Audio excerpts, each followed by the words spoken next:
وأشهد أن سيدنا محمدا عبده ورسوله صادق الوعد الأمين وعلى آله وأصحابه أجمعين. Amma ba'du. Yang saya hormati Al-Ustadz Mujahidul Islami, pengurus dan seluruh jamaah Masjid Babul Jannah yang dirahmati Allah Subhanahu wa Ta'ala. Marilah kita sama-sama kembali memanjatkan puji syukur kehadirat Allah Subhanahu wa Ta'ala yang masih memberikan kesempatan dan kesehatan kepada kita semua, sehingga alhamdulillah di pagi Ahad ini kita kembali diizinkan oleh Allah Subhanahu wa Ta'ala untuk bisa melaksanakan salat subuh berjamaah. Ya, mudah-mudahan salat subuh berjamaah kita diterima oleh Allah Subhanahu wa Ta'ala. Salawat beserta salam semoga senantiasa tercurah kepada junjungan kita Nabi besar Muhammad sallallahu alaihi wasallam, kepada keluarga, para sahabat, dan juga kepada orang-orang yang selalu mengikuti ajarannya sampai akhir zaman. Ya, mudah-mudahan kita selalu berada di dalamnya sehingga kelak nanti kita mendapatkan syafaat dari Rasulullah sallallahu alaihi wasallam. Harapan kita mudah-mudahan dimasukkan ke dalam surga Allah Subhanahu wa Ta'ala sebagaimana pada pagi hari ini kita dikumpulkan di Masjid Babul Jannah yang kita cintai ini. Hadirin jamaah subuh yang dirahmati oleh Allah Subhanahu wa Ta'ala, sebagaimana biasa kajian suruh pada Ahad pertama atau pekan pertama itu diisi oleh kajian tematik yang disampaikan oleh Ustadz Mujahidul Islami. Ya, pada kesempatan ini beliau akan menyampaikan sebuah tema, yaitu Palestina, bumi mahsyar dan mansyar. Mudah-mudahan kita mendapatkan ilmu yang bermanfaat. Untuk itu kita niatkan duduk kita ini i'tikaf di masjid ini dan juga niat thalabul ilmi, agar setiap helaan napas kita bernilai ibadah di sisi Allah Subhanahu wa Ta'ala. Dan untuk syuruk pada pagi hari ini jatuh pada pukul 5.23, sehingga kalau ditambah 10 menit berarti jadi jam 5.33. Sekali lagi kita niatkan i'tikaf, kita niatkan thalabul ilmi, kita berdoa Rabbi zidni ilma warzuqni fahma. Kepada Al-Mukarram Al-Ustadz Mujahidul Islami dipersilahkan.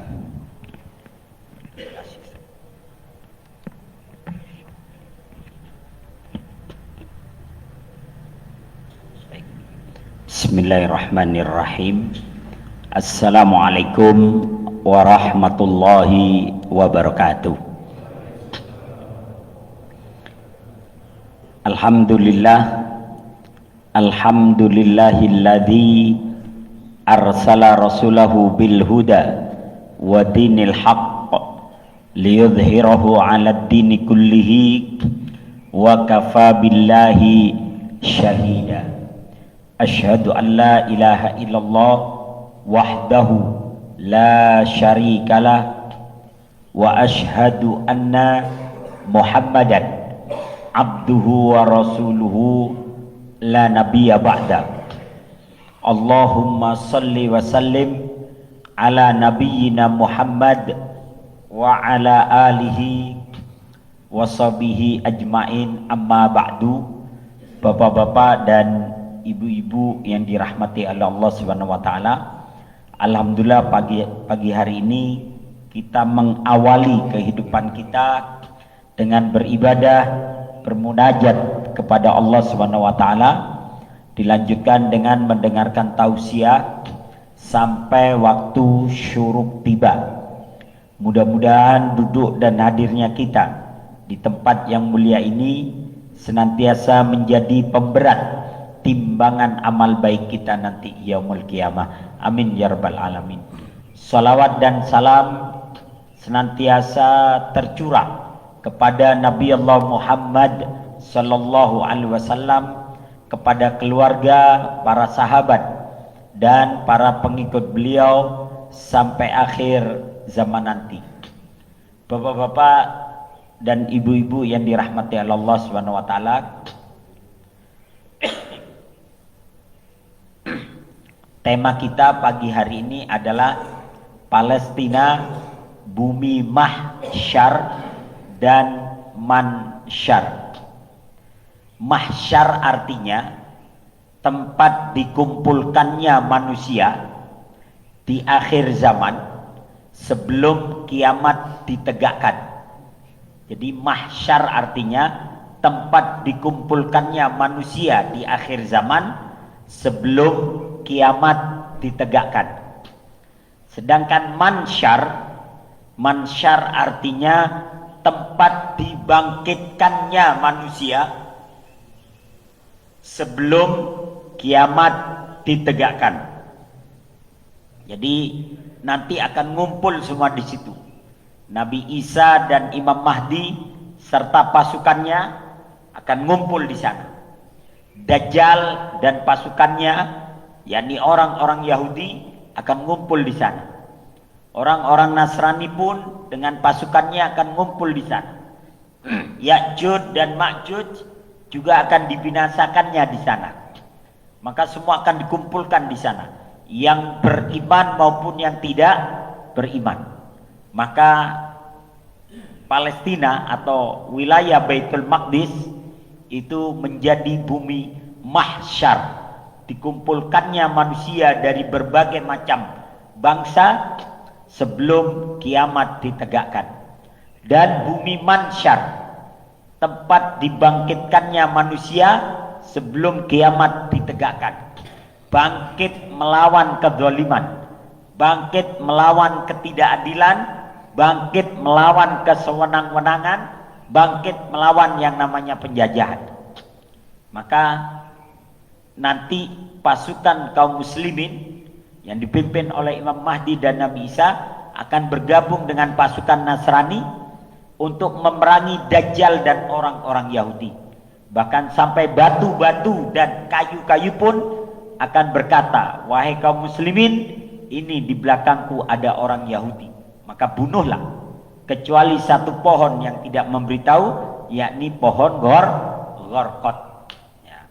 Nah ini dalam sebuah hadis yang diriwayatkan dari Maimunah binti Sa'ad radhiyallahu anha, dia bertanya kepada Rasulullah sallallahu alaihi wasallam,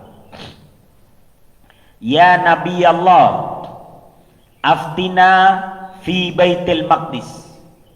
Faqala ardul mahsyar wal mansyar. Ya.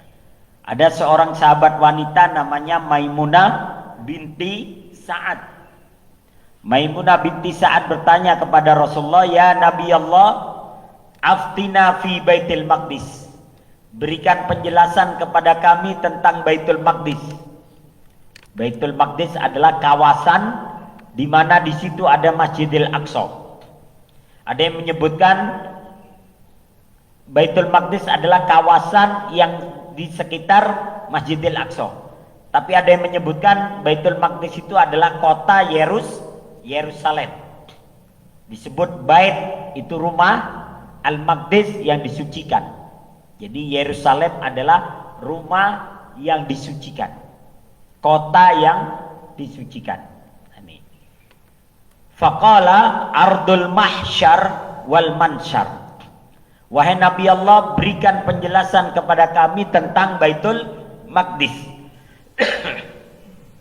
Maka Nabi menjawab, ardul mahsyar wal mansyar. Bumi tempat dikumpulkannya manusia di akhir zaman sebelum kiamat ditegakkan. Dan mansyar, bumi dibangkitkannya manusia sebelum kiamat ditegakkan. Hadis diriwayatkan oleh Imam Ahmad dan disahihkan oleh Syekh Nasruddin Albani dalam kitabnya Fadailus Syam, keutamaan negeri Syam. Jadi dulu namanya bukan Suriah, bukan Palestina, bukan Yordan, bukan Libanon, Pak. Dulu namanya satu, Ardus Syam, negeri Syam. Dan dulu berada dalam kekuasaan Romawi Timur. Ya, berada dalam kekuasaan Romawi Timur, yakni Konstantinopel. Maka pada tahun 636 Baitul Maqdis kemudian direbut oleh Umar bin Khattab dan dikembalikan kepada kaum muslimin. Setelah ribuan tahun dikuasai oleh Konstantinopel. Ya. Kenapa umat Islam ada keterkaitan dengan Baitul Maqdis? Nama Masjidil Aqsa bila diterjemahkan dari bahasa Arab ke dalam bahasa Indonesia artinya masjid terjauh. Jadi Al-Aqsa itu artinya masjid terjauh. Masjidil Aqsa, masjid yang terjauh. Karena kalau Mekah Madinah itu jaraknya 500 km. Ya, masih agak dekat, tapi Al-Aqsa ini jauh lebih jauh lagi. Al-Aqsa adalah masjid kedua yang dibangun oleh Ibrahim alaihissalam setelah Masjidil Haram. Jadi pertama Nabi Ibrahim itu di Mekah, beliau membangun Masjidil Haram bersama Nabi Ismail. 40 tahun kemudian Nabi Ibrahim membangun Masjidil Aqsa di Palestina bersama Nabi Ishak, ya, bersama Nabi Ishak. Maka antara Masjidil Haram dengan Masjidil Aqsa ada keterkaitan. Pertama, Masjidil Aqsa sempat menjadi kiblat pertama kaum muslimin, dan itu hampir selama 16 bulan apa 17 bulan Nabi menghadap ke Masjidil Aqsa. Baru kemudian oleh Allah Subhanahu wa taala diperintahkan untuk menghadap ke Masjidil Haram. Ya. Nah, ini. Perbedaan antara Baitul Maqdis dan Masjid Al-Aqsa. Pada dasarnya Baitul Maqdis merupakan sebutan untuk kawasan yang di dalamnya ada Masjidil Aqsa. Ini berdasarkan keterangan pakar yang melakukan penelitian tentang Masjidil Aqsa dan Baitul Maqdis lebih dari 30 tahun lamanya. Ya. Jadi ada perbedaan antara Baitul Maqdis dengan Masjidil Aqsa. Ada yang menyebutkan wilayah kuning ini disebut Baitul Maqdis. Di dalam wilayah kuning itu ada Masjidil Aqsa. Nah, ini Masjidil Aqsa yang kubahnya berwarna abu-abu. Ini Masjidil Aqsa di sini nih. Kemudian di sini tembok ratapan Yahudi. Ya. Kemudian sebelah sini tempat ibadahnya orang-orang Nasrani. Dan di sini adalah Masjid Qubatus Sokhra, masjid yang berwarna kubah berwarna kuning emas. Nah, orang-orang lebih sering disuruh sholat di sini daripada di Masjidil Aqsa. Kenapa? Karena orang-orang Zionis Yahudi itu ingin merobohkan Masjidil Aqsa dan ingin mengganti Masjidil Aqsa dengan Solomon's Temple, dengan candinya Nabi Sulaiman. Jadi mereka ingin merobohkan Masjidil Aqsa-nya dan ingin diganti dengan model yang seperti ini. Tapi karena perlawanan dan penjagaan kaum muslimin sangat ketat sampai hari ini, maka mereka belum berhasil. Ya. Tapi mereka ingin mengeluarkan kaum muslimin itu dari wilayah Palestina. Maka ada yang menyebutkan bahwa Baitul Maqdis adalah wilayah yang lebih luas lagi, yakni wilayah Yerusalem. Ini kayak kota Yerusalem nih, ibu kotanya Palestina nih. Kota Yerusalem di mana di dalamnya ada Masjidil Aqsa, ada tembok ratapan Yahudi, dan ada altar tempat beribadahnya orang-orang Nasrani. Nah, Yerusalem inilah, kota Yerusalem itu disebut Baitul Maqdis, ya. Disebut kota yang menjadi rebutan tiga agama. Ya. Sehingga sebagian orang menyebut Baitul Maqdis adalah, Yerusalem adalah Kingdom of Heaven, kerajaan surga. Dulu hidup berdampingan antara kaum muslimin, Yahudi dan Nasrani. Dulu belum ada namanya Zionis, Yahudi itu belum ada. Jadi ada perbedaan antara Yahudi dengan Zionis. Kalau Yahudi ya dia sekedar beragama Yahudi, dia menjalankan agamanya. Tapi kalau Zionis Yahudi adalah sekelompok orang yang membuat organisasi dengan nama Zionis. Mereka adalah orang-orang Yahudi yang punya cita-cita untuk mendirikan negara Yahudi. Jadi kadang Yahudi sendiri tidak setuju terhadap Zionisme. Kata-kata Zion itu diambil dari kata nama sebuah gunung di wilayah Yerusalem sana, Gunung Sion. Gunung Sion atau Gunung Zion, ya. Sehingga nama organisasinya disebut Zionisme, yakni kelompok orang-orang Yahudi yang ingin mendirikan negara Yahudi. Kemudian sejarah telah mencatat sebelum Islam hadir di muka bumi, ya, artinya sebelum Rasulullah Shallallahu Alaihi Wasallam diutus, maka negeri Syam ketika itu berada dalam kekuasaan Romawi Timur, yakni Konstantinopel. Sampai kemudian tahun 636, jadi 636 Masehi, Umar bin Khattab mengirim pasukan untuk membebaskan wilayah Suriah dan Palestina dari penjajahan Konstantinopel dan mengembalikan Al-Aqsa kepada kaum muslimin. Maka terjadilah pertempuran antara pasukan Umar bin Khattab dengan pasukannya Romawi Timur. Maka kemudian jatuhlah Suriah dan Palestina serta kota Antokia. Sehingga kemudian pendetanya, karena mereka melihat kaum muslimin ini dalam berperang, adabnya itu dijaga. Tidak membunuh anak-anak, tidak membunuh wanita, tidak membunuh orang tua, tidak membunuh orang yang sedang bekerja di ladang, hanya memerangi para prajuritnya aja. Tapi begitu prajurit itu menyerah, mereka tidak melakukan pembantaian.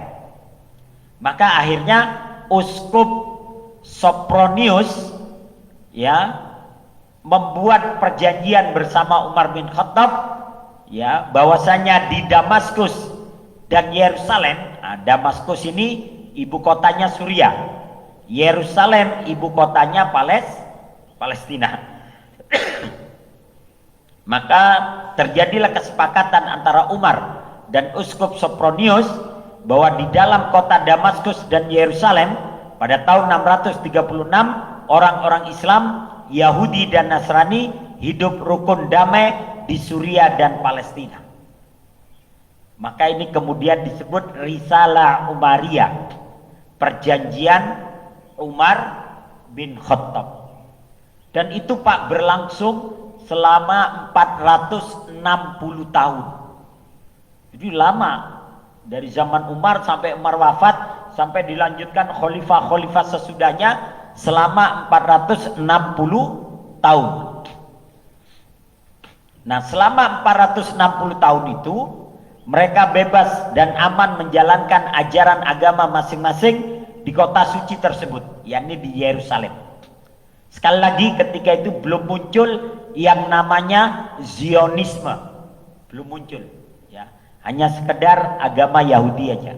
Namun kerukunan yang telah berlangsung selama lebih 460 tahun itu kemudian porak-poranda akibat berbagai hasutan dan fitnah yang digembar-gemborkan oleh seorang patriot yang bernama Ermit.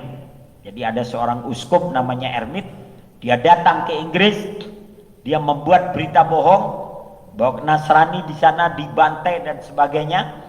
Dia datang lagi ke Jerman, dia datang lagi ke Prancis, sehingga membuat tiga negara ini, yakni Inggris, Prancis dan Jerman, mengirimkan pasukan besar-besaran, ya, yang dipimpin langsung oleh Paus Urbanus, ya, untuk merebut kota Yerusalem dari tangan kaum muslimin.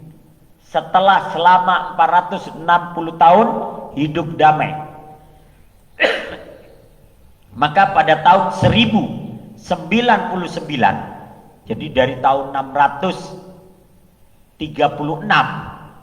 sampai tahun 1099 itu hidup damai. Kemudian terjadi pertempuran dan ini kemudian disebut Perang Salib Pertama, ya, Perang Salib Pertama.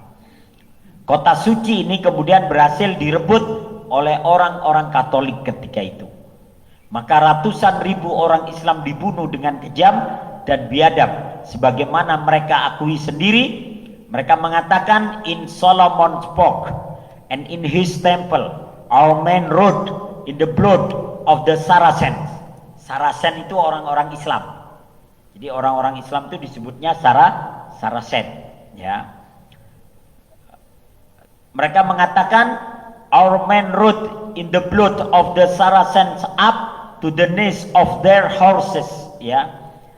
Mereka mengatakan, Paus Urbanus II mengatakan, memberikan laporan kepada Raja Inggris, Prancis, dan Jerman, percayalah bahwa kuda-kuda kami berjalan di bekas istana dan tempat peribadatan Sulaiman dengan darah orang Islam yang mencapai lutut kuda-kuda kami. Itu pembantaiannya seperti apa itu, Pak? Darah kaum muslimin sampai setinggi kuda-kuda mereka. Kalau dulu kan digorok-gorokin, Pak. Kalau sekarang dirudal, Pak. Ya. Kalau dulu digorok-gorokin, darahnya sampai setebal itu. Kalau sekarang dirudal sampai berantakan, sampai dagingnya udah menyatu dengan gedung-gedung yang roboh itu. Ya. Jadi pembantaian pada masa itu terjadi lagi hari ini di Gaza, ya, dengan cara yang berbeda. Kalau dulu digorok-gorokin, dibantai, hari ini dirudal, ya. Nah, ini. Maka sejak itu Yerusalem jatuh ke tangan kaum Nasrani dan dua agama, yakni Islam dan Yahudi, ditekan, Pak. Dan itu berlangsung selama 80 tahun. Dari tahun 1099 sampai 1187. Maka 80 tahun kemudian muncul kesatria dari Irak, dari suku Kurdi, namanya Salahuddin Al-Ayyubi. Maka Salahuddin kemudian menyiapkan pasukannya untuk merebut kembali Yerusalem. Maka terjadilah pertempuran kembali, dan ini kemudian disebut sebagai Perang Salib yang kedua. Jadi Perang Salib pertama itu tahun 1099, 80 tahun kemudian terjadi Perang Salib yang kedua. Nah, pasukan Salahuddin berhasil mengalahkan tentara Salib dalam sebuah pertempuran sengit di Hiddin di Galilea, ya, pada tanggal 4 Juli 1187, 2 bulan kemudian di Oktober yang sama, Baitul Maqdis berhasil direbut kembali. Jadi Yerusalem dikembalikan kepada kaum muslimin. Maka Yerusalem jatuh ke tangan kaum muslimin, dan tentara Salib ketika itu tidak bisa berkutik apa-apa. Tapi kenapa kemudian Yerusalem diserahkan kepada Salahuddin? Karena Salahuddin menjamin keamanan setiap wanita, anak-anak, orang tua, dan semuanya dijamin keamanannya selama mereka tidak melakukan perlawanan. Maka karena ada jaminan keamanan, sehingga kemudian panglima perangnya tentara Salib yang bernama Balian menyerahkan Yerusalem kepada Salahuddin. Ketika Salahuddin ditanya, kenapa engkau tidak membantai kami? Padahal dulu ketika kami merebut kota ini 80 tahun yang silam, kami membantai sekalian umat Islam sampai darah kalian setinggi lutut kuda-kuda kami. Apa kata Salahuddin? Saya Salahuddin, saya seorang muslim, kami tidak membantai wanita dan anak-anak. Ya, jangan samakan kami dengan kalian. Maka kemudian sejak itu Yerusalem diserahkan kepada kaum muslimin.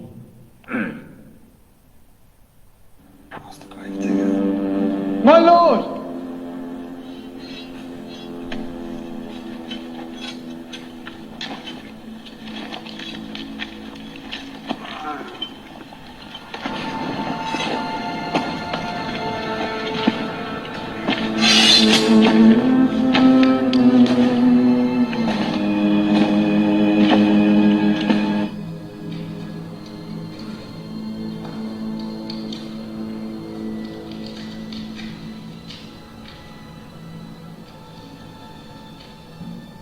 ask terms.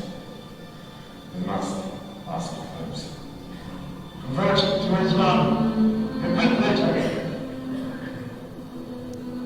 You've told me a lot about religion.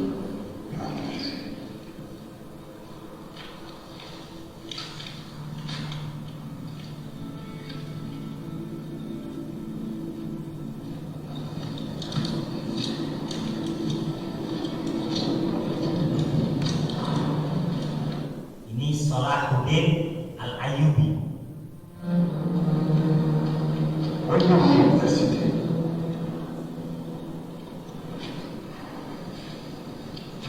before I lose it, I will burn it to the ground. Your holy places, ours, every last thing in Jerusalem that drives men mad. I wonder if it would not be better if you didn't. You will destroy Every stone, and every Christian knight you kill will take 10 Saracens with him. You will destroy your army here and never raise another. I swear to God that to take this city will be the end of you.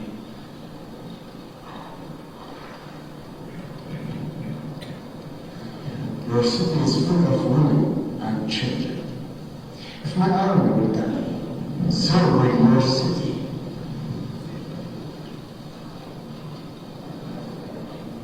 You know the terms I ask for.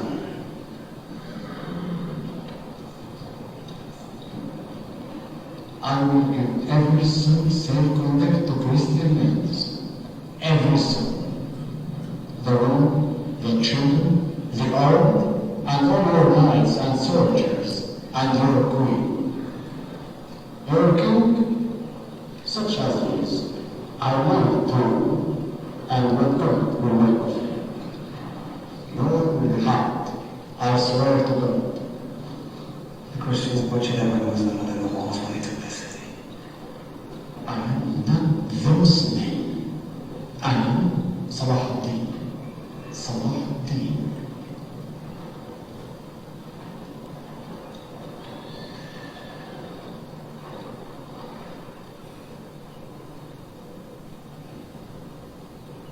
And under these terms I surrender Jerusalem. Assalamu alaikum. And peace be with you.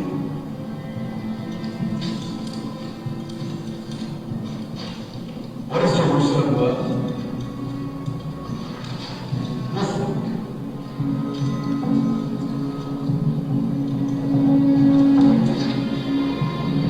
Everything. Maka sejak tahun 1187 Yerusalem kembali ke pangkuan kaum muslimin. Maka kemudian 2 tahun kemudian Raja Inggris, yakni Raja Richard, dan Raja Prancis Philip Augustus, dan Kaisar Jerman Frederick Barbarossa, mereka bersatu lagi untuk merebut kembali Baitul Maqdis, tapi tidak berhasil. Tentara Salahuddin terlalu kuat, sehingga akhirnya mereka membuat kesepakatan antara Salahuddin, Raja Richard, kemudian Raja Philip Augustus, dan Raja Frederick Barbarossa. Akhirnya mereka sepakat bahwa Islam, Yahudi, dan Nasrani akan hidup berdampingan di Yerusalem ini. Maka kemudian hiduplah mereka berdampingan sampai hampir 700 tahun, Pak. Dari tahun 1187 sampai tahun 1924, sampai jatuhnya kekhilafahan Turki Utsmani. Nah, pada masa kekhilafahan Turki Utsmani inilah ya muncul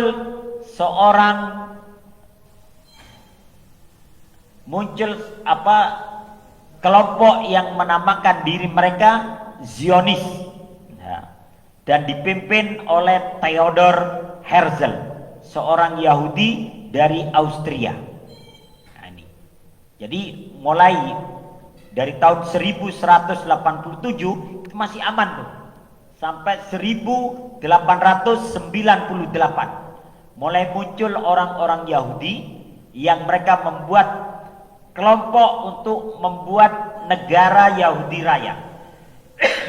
dan itu diprakarsai oleh Theodor Herzl, seorang Yahudi dari Austria. Ketika itu Theodor Herzl membuat sebuah koran, yang korannya itu diberi nama The Jewish State, negara Yahudi. Jadi kalau kita bikin koran namanya mungkin Radar Bogor, Radar Depok, dia kasih nama itu negara Yahudi, begitu ya. Meskipun dia ditertawakan oleh pemimpin Yahudi ketika itu, dia menerbitkan koran diberi nama The Jewish State ya pada tahun 1896 ya, pada tahun 1896. Herzl mengklaim bahwa orang-orang Yahudi dapat diterima di dunia hanya jika mereka berhenti menjadi anomali. Anomali itu bangsa yang numpang, Pak. Numpang sono sini. Bahkan di Inggris pun mereka diusir. Di Jerman mereka diusir, di Prancis juga diusir, datanya ada semua. Sehingga Inggris karena khawatir orang-orang Yahudi itu banyak masuk ke Inggris, maka Inggris pinter. Udahlah, kalian Yahudi kan punya tanah yang dijanjikan tuh. Maka Inggris lah yang punya dosa besar memasukkan para Zionis ini ke Palestina. Inggris, Pak, nggak khawatir umat Islam masuk ke Inggris. Inggris nggak khawatir. Di Inggris itu orang Islam banyak, tapi Inggris tidak khawatir. Tapi ketika Zionis masuk ke Inggris, Inggris khawatir. Ya, kenapa? Karena mereka punya cita-cita mendirikan sebuah negara. Maka oleh Inggris diusir itu orang-orang Zionis dari Inggris. Sedangkan orang Islam dibiarkan masuk. Sampai hari ini orang Islam banyak di Inggris. Ya. Nah ini. Maka kemudian Herzl mengklaim bahwa orang-orang Yahudi dapat diterima di dunia hanya jika mereka berhenti menjadi anomali, bangsa yang menumpang di antara bangsa-bangsa. Maka 2 tahun kemudian, pada tahun 1898, Theodor Herzl terang-terangan menyatakan di korannya, di halaman depan ditulis besar-besar, hari ini aku proklamirkan negara Yahudi Raya di Palestina. Dan dia menyebut tempat, Pak, karena dia merasa dibantu oleh Inggris, Prancis, dan juga Jerman. Ya, hari ini pantas aku ditertawakan, tapi selambat-lambatnya 50 tahun lagi aku yakin bahwa mereka yang mengabdi untuk Zionisme lah yang akan tertawa. Dan 50 tahun kemudian negara Israel Raya benar-benar berdiri pada tahun 1948. Jadi dari tahun 1898 ke tahun 1948 pas itu 50 tahun. Ya. Dan itu yang paling berjasa memasukkan orang-orang Yahudi itu ke sana adalah Inggris, Prancis, Amerika, dan juga Jerman. Pernah Theodor Herzl ini meminta sebidang tanah kepada Kesultanan Abdul Hamid II, ya, kepada Sultan Abdul Hamid II untuk meminta tanah dia, tapi tidak diberikan oleh Sultan Abdul Hamid II. Kata Sultan Abdul Hamid, selama saya masih hidup, maka tidak ada tanah buat kalian. Maka akhirnya Sultan Abdul Hamid II, penguasa Turki Utsmani, dikudeta, Pak, dijatuhkan dari kekuasaannya. Ini ketika Sultan Abdul Hamid menolak kemauan Theodor Herzl. Ya, kemudian karena tidak dikasih tempat oleh Sultan Abdul Hamid II, maka Theodor Herzl bekerja sama dengan Inggris, Prancis, Jerman, dan Amerika, serta bekerja sama dengan pengkhianat yang ada di Turki itu sendiri, yang Mustafa Kemal Atatürk. Sultan Abdul Hamid II dijatuhkan dari kekuasaannya, kemudian dipenjara di bawah tanah, kemudian karakternya dibunuh, dibikin berita bahwa beliau ini suka main judi, suka main perempuan, suka mabok-mabokan dan sebagainya. Pokoknya karakternya dirusak. Ya. Nah, ini. Maka sejak itu kemudian yang menjadi pemimpin adalah Mustafa Kemal Atatürk.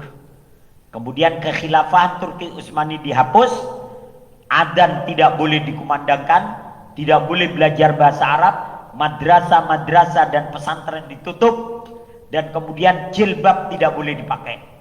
Hanya boleh pakai rok di atas lutut. Maka sejak itu kekhilafahan Turki Utsmani menjadi sekuler. Dan itu berlangsung sampai 80 tahun, Pak. Sampai kemudian muncul Recep Tayyip Erdogan, ya. Kemudian Erdogan jadi presiden, dia kembalikan lagi, kumandangkan adzan kalian, dirikan kembali pesantren-pesantren dan madrasah-madrasah kalian, belajarlah bahasa Arab, belajarlah sejarah Islam, kemudian pakai kembali jilbab kalian. Maka Erdogan kemudian menjadi simbol perlawanan dari sekulerisme. Makanya Erdogan itu sendiri banyak musuhnya, Pak. Orang-orang Turki yang sekuler nggak suka kepada Erdogan. Tapi Erdogan itu terpilih sampai 3 kali. Sampai 3 periode ini kepilih. Ya. Maka sejak itu mulailah mereka masuk ke wilayah Palestina. Ini tahun 1946. Orang Yahudinya masih sedikit nih, Pak. Masih putih-putih nih. Dan petanya masih bernama Palestina. 1 tahun kemudian, tahun 1947, ini Israelnya mulai banyak nih. Ya. Jalur Gaza di sini sengaja dipisah. Karena perlawanan paling sengit itu dari jalur Gaza. Ya, dari jalur Gaza. Nah, ini wilayah tepi barat namanya, wilayah tepi barat. Nah, yang sekarang yang Fatah itu di sini nih, tepi barat. Yang Gaza itu di sini. Jadi memang sengaja dipisahkan antara Gaza dengan tepi barat. Tahun 1948 mereka mengumumkan berdirinya negara Israel Raya. Dan yang sini nih, yang tadinya Palestina semua hilang sudah, ya. Maka yang tersisa di sini Gaza sama di sini tepi barat. Ini sampai 1967. Tahun 2000 udah tinggal segini, Gaza di sini, tepi barat tinggal sedikit. Dan kemarin puncaknya itu Benyamin Netanyahu menginginkan semua orang Palestina dipindahkan ke Mesir, ke lembah Sinai. Rupanya diduluin oleh Hamas. Jadi sebelum Netanyahu itu mau menggunakan tangan PBB untuk memindahin orang-orang Palestina, dihajar duluan oleh Hamas. Sehingga Netanyahu sendiri gak menyangka kalau pada akhirnya diduluin seperti ini. Sehingga berantakan rencananya. Mereka maunya damai-damai aja dengan menggunakan tangannya PBB supaya bisa mindahin orang Palestina. Ternyata oleh Hamas disikat duluan. Ya, sehingga mereka nggak menyangka bakal akan terjadi perang ancur-ancuran seperti sekarang, dan dampaknya luar biasa. Nah, ini tahun 2000, 23 tahun yang silam.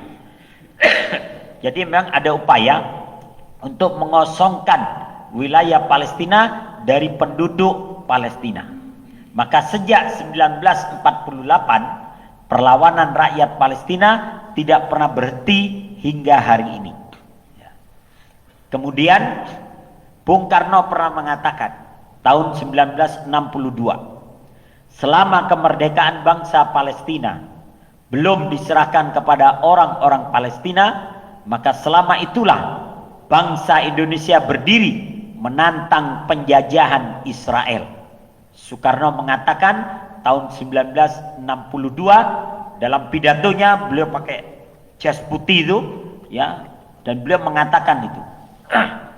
Kemudian diundang-undangkan dalam pembukaan Undang-Undang Dasar 1945. Undang-Undang Dasar Negara Republik Indonesia 1945 pembukaan bahwa sesungguhnya kemerdekaan itu adalah hak segala bangsa. Dan oleh sebab itu maka penjajahan di atas dunia harus dihapuskan karena tidak sesuai dengan pri kemanusiaan dan pri keadilan. Dan ini Pak, undang-undang ini dibaca setiap hari Senin Pak. Setiap kita upacara bendera, Setiap tanggal 17 Agustus pun dibaca. Ya. Hari ini masih banyak yang belain Israel, Pak. Ya. Terang-terangan lagi di TV dan sebagainya. Ya. Nah ini, padahal ini adalah amanah undang-undang. 1 tahun sebelum kita merdeka, seorang mufti dari Palestina melalui radio dia mengatakan, kami Palestina mendukung kemerdekaan bangsa Indonesia. Kalau nanti bangsa Indonesia merdeka, kamilah yang akan mengucapkan pertama kali ucapan selamat dan mendukung Indonesia. Ya. Itu tanggal 6 September tahun 1944. 1 tahun sebelum kita merdeka, Palestina sudah mendukung kita untuk merdeka melalui muftinya. Kalau nggak salah namanya Syekh Muhammad Amin. Ya. Melalui muftinya lewat radio diutarakan itu. Ya. Dan Bung Karno itu tahu. Sehingga ada seorang saudagar dari Palestina mengatakan, Bung Karno ambil semua tabungan saya di Bank Arab untuk membangun Indonesia. Ya. Makanya Bung Karno kemudian pada tahun 1948, Bung Karno pernah mengatakan pidato di Semarang, kita kini sudah merdeka. Tentu kita harus bersyukur kepada Allah Tuhan yang Maha Esa. Kita juga harus berterima kasih kepada seluruh rakyat yang sudah berjuang untuk kemerdekaan. Karena ada warga keturunan yang juga ikut berjuang membantu perjuangan. Kita harus berterima kasih kepada warga keturunan Cina. Kita juga harus berterima kasih kepada warga keturunan India. Tetapi kata Bung Karno, kita jangan berterima kasih kepada warga keturunan Arab. Karena mereka sudah menjadi bagian dari keluarga besar bangsa kita sejak ratusan tahun yang lalu. Jadi Bung Karno tahu bahwa orang-orang Arab pedagang itu masuk ke Aceh itu tahun 700-an. Sedangkan penjajah itu masuk ke wilayah Indonesia itu tahun 1500-an. Jadi ada sekitar 700 tahunan orang Islam duluan yang masuk ke wilayah Aceh. Makanya ada kerajaan Islam Aceh itu pada tahun 1200-an. Ya, yang namanya Samudra Pasai. Nah ini. Maka Bung Karno tahu itu.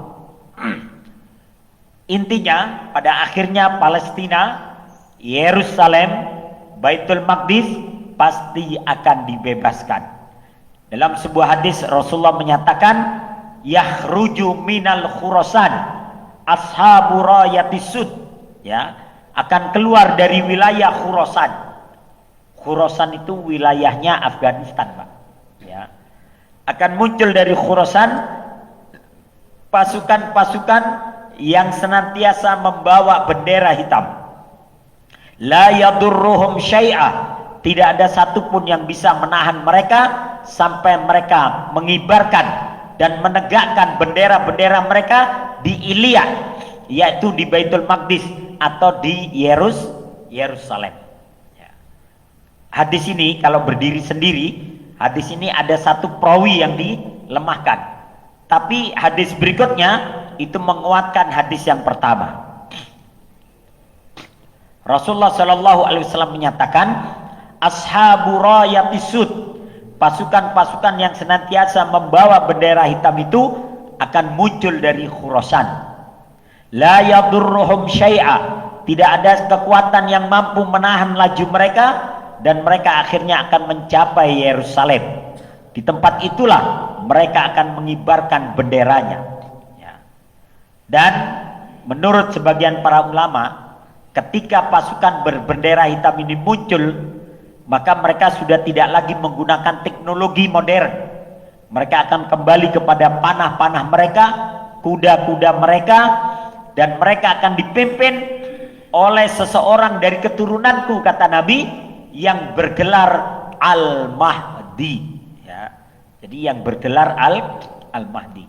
Mereka adalah ashabu rayatis sud, pasukan pembawa panji hitam atau bendera hitam. Wallahu alam bisawab. Yang jelas Palestina pasti akan merdeka, tapi mungkin tidak hari ini, Ada waktunya di mana Allah akan membebaskannya melalui pasukan-pasukan yang senantiasa membawa bendera hitam dan dipimpin langsung oleh Al-Mahdi.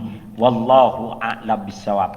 Maka tugas kita minimal paling tidak kita itu mendoakan saudara-saudara kita yang sedang berlumuran darah, menyabung nyawa untuk mempertahankan tanah mereka. Ini kadang kita bantu enggak, doain enggak, kita ikut-ikutan nyinyir, menyalahkan saudara-saudara kita yang sedang berjuang. Ya. Pertempuran hari ini menurut para mufti dari Kuwait dan yang lainnya, pertempuran hari ini adalah antara Islam dan kekufuran. Maka ketika itu terjadi, berdirilah kalian di pihak Islam. Ya. Imam Syafi'i mengatakan kalau kalian tidak bisa membela agama kalian, setidaknya kalian tidak berdiri bersama orang-orang yang merusak agama kalian. Itu aja yang dapat saya sampaikan, mudah-mudahan ini manfaat. Saya kembalikan kepada MC. Assalamualaikum warahmatullahi wabarakatuh.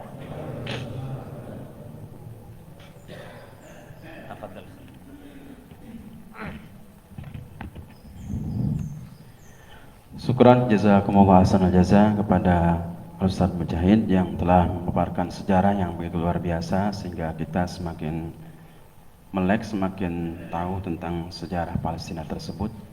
Masih ada 2 atau 3 menit ya, kami persilahkan kepada jamaah barangkali ada yang mau dipertanyakan tentang Palestina ini sambil menunggu suruk tiba. Suruknya sudah ada, biasanya ditambah 10 menit gitu. Ya, kami persilahkan.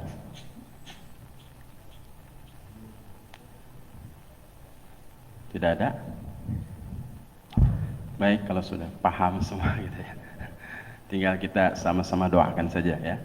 Mudah-mudahan Palestina, negeri tercinta itu kembali dimerdekakan oleh Allah Subhanahu wa taala, tentu dengan perjuangan-perjuangan yang kita bantu, kalau bisa dengan harta ya dengan harta, minimal juga tadi dengan doa. Setiap kita habis sholat, kita panjatkan doa-doa tersebut untuk saudara-saudara kita yang ada di Palestina. Itulah kajian suruk pada ahad pertama ini. Sekali lagi semoga kita mendapatkan ilmu yang bermanfaat dan pahala di sisi Allah Subhanahu wa taala. Kita akhiri dengan doa kifaratul majlis. Subhanakallahumma bihamdika asyhadu an la ilaha illa anta astaghfiruka wa atubu ilaik. Terima kasih. Assalamualaikum warahmatullahi wabarakatuh.